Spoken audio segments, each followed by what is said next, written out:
नमस्कार. हे बघा, ही मी केली होती पेरूची चटणी. हे बाजारातून असे पेरू आणले होते. खूप सुंदर पेरू होते, एकदम ताजे मोठ्याच्या मोठे पेरू होते आणि खूपच छान होते. आतून मस्त काही लाल होते, काही थोडेसे कमी लाल होते असे. सुरुवातीला काय केलं मी, असा संध्याकाळच्या वेळेला पहिल्यांदा पेरू चिरला आणि आम्ही सगळ्यांनी तो मीठ लावून खायला घेतला. तर खूपच सुंदर पेरू होता, कारण का असा पेरू बघितला की खाण्याचा मोह काही आवरत नाही.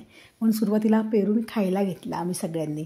आणि नंतर त्याच्यानंतर संध्याकाळी चटणी केली पेरूची. तर हा एक चांगला मस्त असा पिकलेला पेरू होता, थोडासा लालसर झालेला होता.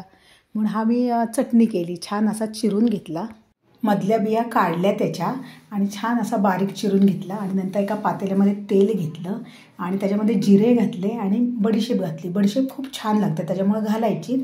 आणि बारीक चिरलेलं आणि किसलेलं आलं घातलं, थोड्या मिरच्या घातल्या आणि बारीक चिरलेलं पेरू. हे असं सगळं मी परतून घेतलं थोडंसं. त्याच्यानंतर त्याच्यामध्ये मीठ, साखर घातली, धना-जिरा पावडर आणि लाल तिखट एवढंच घालायचं आणि छान हलवून घ्यायचं थोडंसं. आणि एक वाफ यायला ठेवून द्यायचं झाकून. आणि ह्याला लगेच वाफ आली की मऊ होतो पेरू. आणि नंतर एक 5 मिनटात वाफ आली की बघा असा मस्त झाला आहे पेरू. असा मी मस्त असा थोडा मॅश करून घेतला, पण मला चटणी पाहिजे होती ना, थोडासा अजून मऊ पाहिजे होता, म्हणून मी अजून एक वाफ काढून घेतली. आणि त्याच्यानंतर बघा असा मस्त पेरू मॅश केला, असा मस्त ओबडधोबड केला थोडासा आणि अशी चटणी रेडी झाली. तर आवडली का? आवडली असेल तर नक्की लाईक आणि सबस्क्राईब करा. धन्यवाद.